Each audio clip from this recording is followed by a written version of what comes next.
You spent 5 years on that? I've seen a woman let a. I was looking at a lot of prison time. What does that mean? What'd you see inside the trap houses? Everything you can imagine. What does that mean?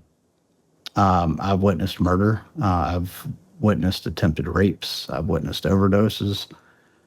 I've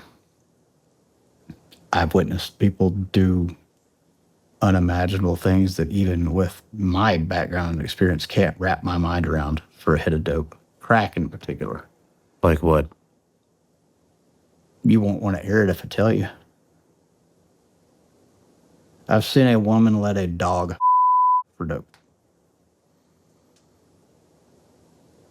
I've seen people do the most debased, dehumanizing things you can ever imagine because their addiction commanded them to. They have become complete and total slaves to a substance. And in turn, complete and total slaves to whoever controls that substance. I didn't know the true depths of human depravity until I was out there, until I lived in it and saw it. And all of my hope and faith in humanity died on that street. My hope for having a future died on that street. I was going to kill myself out there.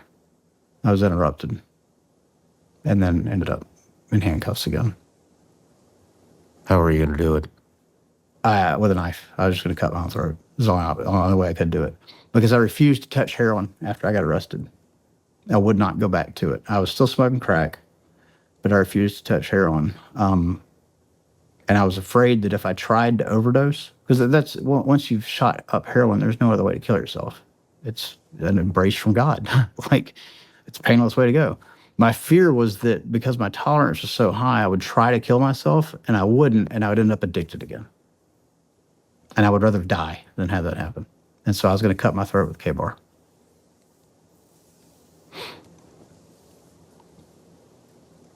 Yeah. How long were you in and out of those? 5 years. I get this is... You spent 5 years on that shit? In trap houses? In and out. But my whole story is punctuated with highs and lows where everything looks great. I wasn't homeless for 5 years. I wasn't running from that warrant for 5 years.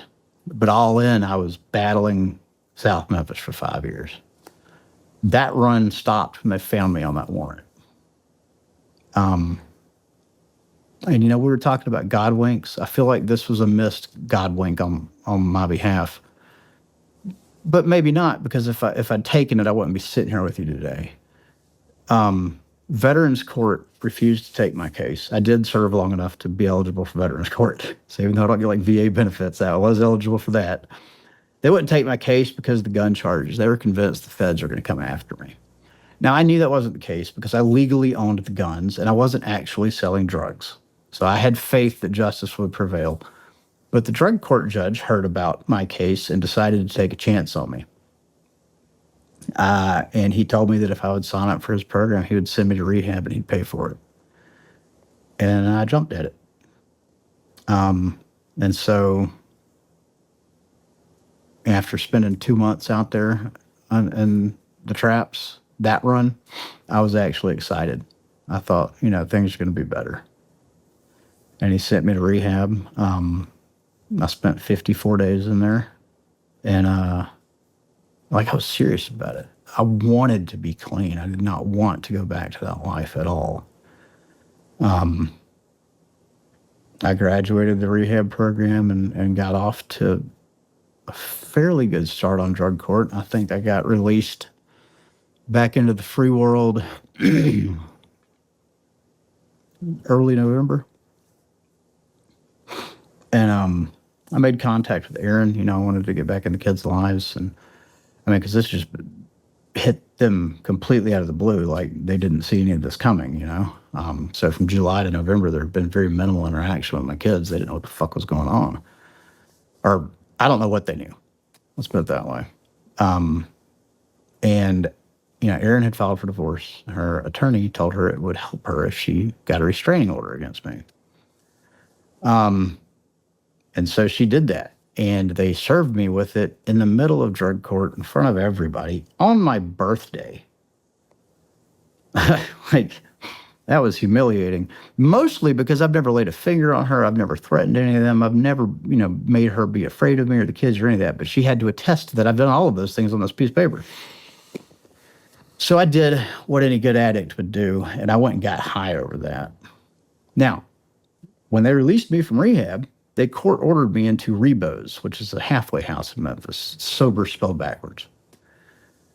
And one of the biggest rules in a sober living house is you can't get high. And I did that. And so I knew I was about to go back to jail. So right back to South Memphis I went. I just went on the run. And then I actually had a conversation with Erin that her attorney did that without her knowledge or something. I don't remember what it was. And I started realizing like how bad I fucked up by going on the run and getting high again. I went and turned myself in. And sure enough, obviously I went to jail, but the drug court judge he's going to give me another chance. Like, he sees this a lot. He expected it, blah, blah, blah. I was banned from that halfway house. And they were like, we're just going to leave you in jail until we figure out what to do with you. Because you can't go home.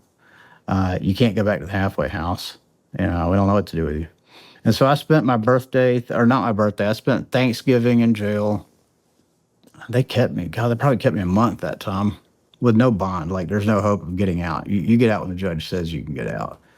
And I've pissed the judge off at this point because he took a chance on me. Even though he expected it to happen, he's mad.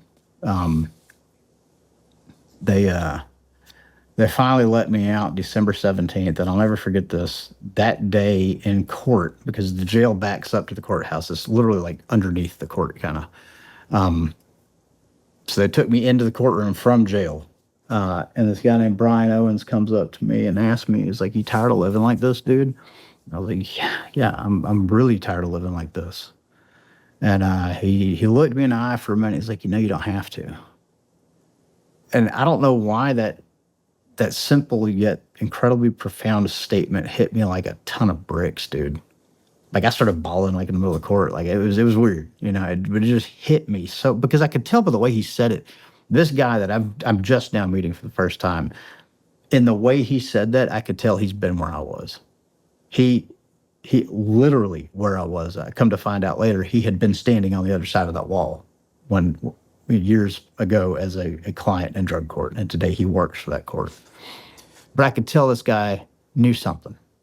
He knew a way out of this, and he told me that he was going to get me out of jail that day.